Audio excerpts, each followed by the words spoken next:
Hello मेरे प्यारे दोस्तों, हमारा रेलवे टारगेट यूट्यूब चैनल में आपका स्वागत है। कैसे हैं आप लोग? आशा करता हूं ठीक होंगे। जैसा कि दोस्तों आप लोगों को पता ही होगा कि रेलवे ने अपनी सभी परीक्षाओं का एग्ज़ाम डेट जो है कि जारी कर दिया था, लेकिन एक बार एग्ज़ाम डेट में आपकी बदलाव भी हो गया है। ऐसे में सभी छात्रों ने अपनी तैयारी अच्छे तरीके से कर रहे होंगे। इसी बात को ध्यान में रखकर हम सभी छात्रों के लिए, अपने सभी भाइयों के लिए रेलवे एग्ज़ाम के लिए साइंस के टॉप 50 क्वेश्चन को लेकर आया हूं, जो कि प्रीवियस ईयर क्वेश्चन पर आधारित होंगे।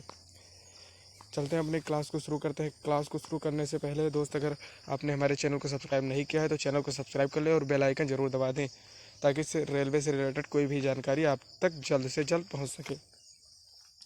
चलते हैं अपने क्लास के पहले क्वेश्चन पर। हमारे पहले क्वेश्चन में हमसे पूछा गया है, डेसिबल किसकी इकाई है? इसका राइट आंसर होगा ऑप्शन नंबर बी, ध्वनि की तीव्रता। डेसिबल जो है ध्वनि की तीव्रता की इकाई है। ऑप्शन नंबर बी इस क्वेश्चन का राइट आंसर होगा। फिर चलते हैं अपने अगले क्वेश्चन पर। हमारे अगले क्वेश्चन में हमसे पूछा गया है, हमारे दूसरे क्वेश्चन में हमसे पूछा गया है, एक्सरे डैश तरंगे है। जो एक्सरे होती है वो कैसी तरंगे होती हैं? इसका राइट आंसर होगा ऑप्शन नंबर सी, विद्युत चुंबकीय। एक्सरे विद्युत चुंबकीय तरंगे हैं। ऑप्शन नंबर सी इस क्वेश्चन का राइट आंसर होगा। फिर चलते हैं हम अपने अगले क्वेश्चन पर। हमारे अगले क्वेश्चन में हमसे पूछा गया है, मनुष्य में श्वसन वर्णक है क्या है? जो मनुष्य होते हैं उनमें श्वसन वर्णक क्या होता है? इसका राइट आंसर होगा option number B, haemoglobin. Option number B इस क्वेश्चन का राइट आंसर होगा। फिर चलते हैं अपने अगले क्वेश्चन पर। हमारे अगले क्वेश्चन में हमसे पूछा गया है, उभयचरों और कई सरीसृपों में डैश भाग होता है। जो उभयचरों और कई सरीसृपें होते हैं, सरीसृपों में डैश भाग होता है। इसका राइट आंसर होगा ऑप्शन नंबर बी, तीन कक्षीय। ये सभी तीन कक्षीय भाग में होते हैं। जो ये सब, जैसे कि आप उसे देखते होंगे, ये सभी तीन कक्ष में डिवाइडेड होते हैं। इसका राइट आंसर होगा option number B. Option number B इस क्वेश्चन का राइट आंसर होगा। फिर चलते हैं अपने अगले क्वेश्चन पर। हमारे अगले क्वेश्चन में हमसे पूछा गया है, कौन सा विटामिन यकृत में कौन सा विटामिन यकृत में संश्लेषित किया जाता है? यानी कि कौन सा विटामिन होता है जो यकृत में संश्लेषित किया जाता है? इसका राइट आंसर होगा ऑप्शन नंबर बी, विटामिन के। विटामिन के जो होता है वो इसका राइट आंसर होगा। ऑप्शन नंबर बी इस क्वेश्चन का राइट आंसर है। फिर चलते हैं अपने अगले क्वेश्चन पर। हमारे अगले क्वेश्चन में हमसे पूछा गया है, मसूड़ों से खून आना किसकी कमी के कारण होता है? जो हमारी मसूड़ें होती हैं उनसे कभी कभी देखिए आप खून आने लगता है। यानी कि मसूड़ों से खून आना किसकी कमी के कारण होता है? मतलब किस चीज़ की कमी के कारण हमारे मसूड़ों से खून आता है? इसका राइट आंसर होगा ऑप्शन नंबर ये, विटामिन सी की कमी से। ऑप्शन नंबर ये इस क्वेश्चन का राइट आंसर होगा। फिर चलते हैं हमारे अगले क्वेश्चन पर। हमारे अगले क्वेश्चन में हमसे पूछा गया है, बेकिंग सोडा का रासायनिक नाम क्या है? जो बेकिंग सोडा होता है इसका रासायनिक नाम क्या है? ये तो आप लोगों को पता ही होगा। इसका ऑप्शन नंबर बी जो है कि राइट आंसर होगा, sodium bicarbonate. Option number B इस क्वेश्चन का राइट आंसर होगा। फिर चलते हैं अपने अगले क्वेश्चन पर। हमारे अगले क्वेश्चन में हमसे पूछा गया है, माइक्रोफोन का आविष्कार किसने किया? इसका राइट आंसर होगा ऑप्शन नंबर ये, डेविड ह्यूजेस ने माइक्रोफोन का आविष्कार किया था। ऑप्शन नंबर ये इस क्वेश्चन का राइट आंसर होगा। फिर चलते हैं अपने अगले क्वेश्चन पर। हमारे अगले क्वेश्चन में हमसे पूछा गया है, माइक्रोफोन का आविष्कार किसने किया? इसका राइट आंसर होगा ऑप्शन नंबर ये, डेविड ह्यूजेस ने माइक्रोफोन का आविष्कार किया। ऑप्शन नंबर ये इस क्वेश्चन का राइट आंसर होगा। फिर चलते हैं अपने अगले क्वेश्चन पर। हमारे अगले क्वेश्चन में हमसे पूछा गया है, हरे प्लास्टिक आवरण वाला तार डैश है। जो हरे प्लास्टिक आवरण वाला तार होता है वो क्या होता है? इसका राइट आंसर होगा option number C, earth wire. Option number C इस क्वेश्चन का राइट आंसर होगा। फिर चलते हैं अपने अगले क्वेश्चन पर। हमारे अगले क्वेश्चन में हमसे पूछा गया है, समतल दर्पण की फोकस लंबाई कितनी होती है? उसमें यहाँ पर फोकल लिख गया है, यहाँ पर सा होगा।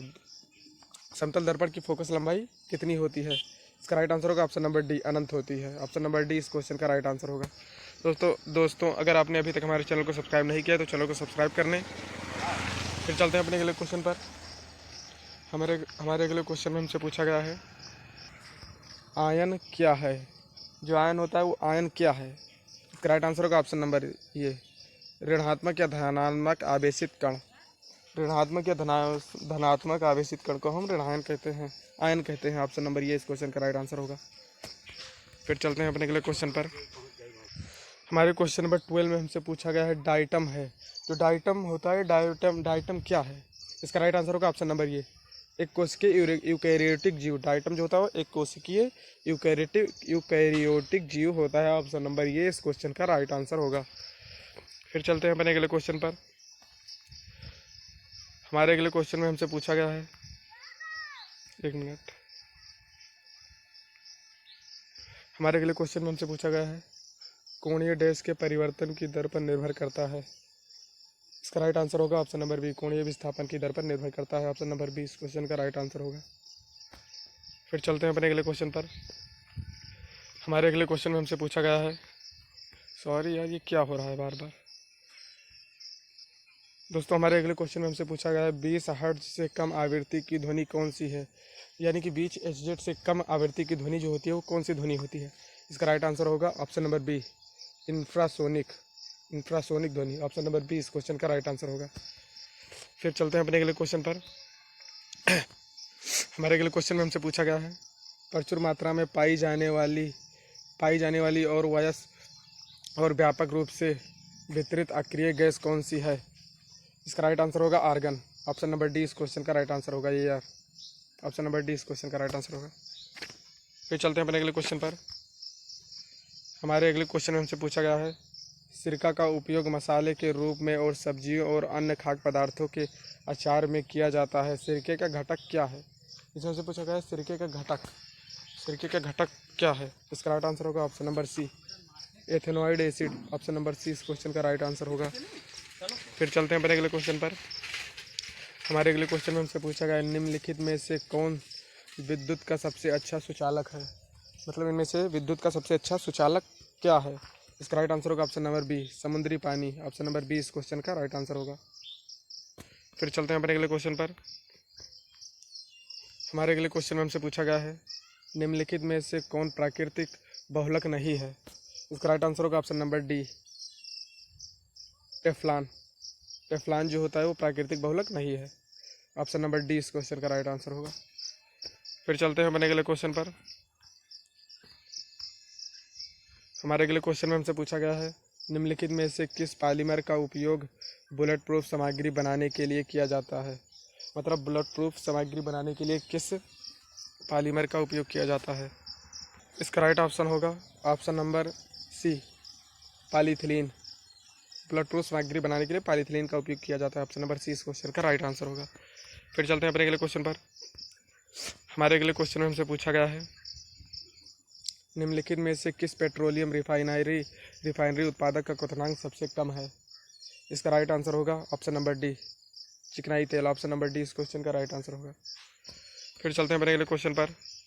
हमारे अगले क्वेश्चन में हमसे पूछा गया बिजली के बल्ब भरने में किस गैस का उपयोग किया जाता है? यानी कि जो बिजली का बल्ब होता है इसके अंदर कौन सी गैस भरी हुई होती है? इसका राइट आंसर होगा option number B, argon gas भरी होती है। ऑप्शन नंबर बी इस क्वेश्चन का राइट आंसर होगा। फिर चलते हैं अपने अगले क्वेश्चन पर। हमारे अगले क्वेश्चन में हमसे पूछा गया है माचिस की तीलियाँ किससे बनी होती है? जो माचिस होती है इसकी तीलियाँ किससे बनी होती है? इसका राइट आंसर होगा ऑप्शन नंबर ये, लाल फास्फोरस। माचिस की तीलियाँ जो है कि लाल फास्फोरस से बनी होती है। ऑप्शन नंबर ये इस क्वेश्चन का राइट आंसर होगा। फिर चलते हैं अपने अगले क्वेश्चन पर। हमारे अगले क्वेश्चन में हमसे पूछा गया है कृत्रिम वर्षा उत्पन्न करने के लिए निम्नलिखित में से किसका उपयोग किया जाता है? यानी कि कृत्रिम वर्षा उत्पन्न करने के लिए निम्नलिखित में से किसका उपयोग किया जाता है? इसका राइट आंसर होगा option number C, silver iodide. Option number C इस क्वेश्चन का राइट आंसर होगा। फिर चलते हैं अपने अगले क्वेश्चन पर। हमारे अगले क्वेश्चन में हमसे पूछा है किस ग्रह पर सबसे छोटा दिन होता है? यानी कि कौन सा ग्रह होता है जिस पर सबसे छोटा दिन होता है? इसका राइट आंसर होगा ऑप्शन नंबर सी, बृहस्पति ग्रह। ऑप्शन नंबर सी इस क्वेश्चन का राइट आंसर होगा। फिर चलते हैं अपने अगले क्वेश्चन पर। हमारे अगले क्वेश्चन में हमसे पूछा गया है डायनेमा डैश के परिवर्तित करता है? यानी कि डायनेमो है वो किसको परिवर्तित करता है? इसका राइट आंसर होगा ऑप्शन नंबर बी, यांत्रिक ऊर्जा को विद्युत ऊर्जा में परिवर्तित करता है। ऑप्शन नंबर बी इस क्वेश्चन का राइट आंसर होगा। फिर चलते हैं अपने अगले क्वेश्चन पर। हमारे अगले क्वेश्चन में हमसे पूछा गया है कार्बन मोनोऑक्साइड और हाइड्रोजन के मिश्रण को क्या कहा जाता है? यानी कार्बन मोनोऑक्साइड और हाइड्रोजन के मिश्रण को क्या कहते हैं?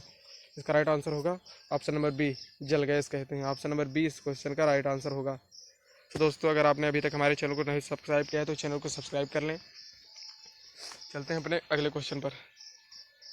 हमारे अगले क्वेश्चन में हमसे पूछा गया है वॉशिंग मशीन का कार्य सिद्धांत क्या है, यानी वॉशिंग मशीन जो होती है वो किस कार्य सिद्धांत पर कार्य करती है। इसका राइट आंसर होगा ऑप्शन नंबर ये, सेंट्रीफ्यूजेशन। ऑप्शन नंबर ये इस क्वेश्चन का राइट आंसर होगा। फिर चलते हैं अपने अगले क्वेश्चन पर। हमारे अगले क्वेश्चन में हमसे पूछा गया ध्वनि और प्रकाश तरंगे दोनों कैसी तरंगे होती है। डैश यानी कि मतलब ध्वनि और प्रकाश की तरंगे होती है वो कैसी तरंगे होती है। इसका राइट आंसर होगा ऑप्शन नंबर बी, परावर्तन के नियमों का पालन करते हैं। ये तरंगे जो है कि परावर्तन के नियमों का पालन करती हैं। ऑप्शन नंबर बी इस क्वेश्चन का राइट आंसर होगा। फिर चलते हैं अपने अगले क्वेश्चन पर। हमारे अगले क्वेश्चन में हमसे पूछा गया है कौन सा नियम कहता है कि किसी पिंड द्वारा ऊष्मा की ध्वनि की दर पिंड और परिवेश के बीच तापमान के अंतर के सीधे अनुक्रमानुपाती होती है। इसका राइट आंसर होगा ऑप्शन नंबर बी, न्यूटन का शीतलन नियम। ऑप्शन नंबर बी इस क्वेश्चन का राइट आंसर होगा। फिर चलते हैं अपने अगले क्वेश्चन पर। हमारे अगले क्वेश्चन में हमसे पूछा गया है ध्वनि की प्रबलता डैश पर निर्भर करती है। जो ध्वनि की प्रबलता होती है वो किस पर निर्भर करती है। इसका राइट आंसर होगा ऑप्शन नंबर सी, आयाम पर निर्भर करती है। ऑप्शन नंबर सी इस क्वेश्चन का राइट आंसर होगा। फिर चलते हैं अपने अगले क्वेश्चन पर। हमारा अगला क्वेश्चन है क्वेश्चन नंबर 31। इसमें हमसे पूछा गया है गुर्दे की पथरी डैश से बनी होती है, यानी कि गुर्दे की जो पथरी होती है वो किससे बनी होती है। इसका राइट आंसर होगा ऑप्शन नंबर ये, कैल्शियम ऑक्सलेट। जो गुर्दे की पथरी होती है वो कैल्शियम ऑक्सलेट से बनी होती है। ऑप्शन नंबर ये इस क्वेश्चन का राइट आंसर होगा। फिर चलते हैं अपने अगले क्वेश्चन पर। हमारे अगले क्वेश्चन में हमसे पूछा गया है जिन तरंगों को उनके संचरण के लिए भौतिक माध्यम की आवश्यकता नहीं होती है वह डैश हैं। मतलब वह तरंगे जिन्हें उनके संचरण के लिए भौतिक माध्यम की आवश्यकता नहीं होती है वह कैसी होती, वो कौन सी तरंगे होती हैं। इसका राइट आंसर होगा ऑप्शन नंबर डी, विद्युत चुंबकीय तरंगे। ऑप्शन नंबर डी इस क्वेश्चन का राइट आंसर होगा। फिर चलते हैं अपने अगले क्वेश्चन पर। हमारे अगले क्वेश्चन में हमसे पूछा गया है मिनामाता रोग एक तंत्रिका विकार है जो प्रदूषित मछली खाने से होती है। मतलब कौन सी मछली खाने से मिनामाता रोग होता है। इसका राइट आंसर होगा ऑप्शन नंबर सी, पारा मछली से। ऑप्शन नंबर सी इस क्वेश्चन का राइट आंसर होगा। फिर चलते हैं अपने अगले क्वेश्चन पर। हमारे अगले क्वेश्चन में हमसे पूछा गया है यंग प्रत्यास्थ मापक का एसआई इकाई क्या है। इसका राइट आंसर होगा option number C, pascal. Option number C इस क्वेश्चन का राइट आंसर होगा। फिर चलते हैं अपने अगले क्वेश्चन पर। हमारे अगले क्वेश्चन में हमसे पूछा गया है किस रासायनिक यौगिक का परलेस कहा जाता है। इसका राइट आंसर होगा option number D, potassium carbonate. Potassium carbonate को परलेस कहा जाता है। ऑप्शन नंबर डी इस क्वेश्चन का राइट आंसर होगा। फिर चलते हैं अपने अगले क्वेश्चन पर। हमारे अगले क्वेश्चन में हमसे पूछा गया निम्नलिखित में से किसमें चांदी नहीं होती है। मतलब इनमें से चांदी किसमें नहीं होती है। इसका राइट आंसर होगा ऑप्शन नंबर ये, जर्मन सिल्वर में चांदी नहीं पाया जाता है। ऑप्शन नंबर ये इस क्वेश्चन का राइट आंसर होगा। फिर चलते हैं अपने अगले क्वेश्चन पर। हमारे अगले क्वेश्चन में हमसे पूछा गया है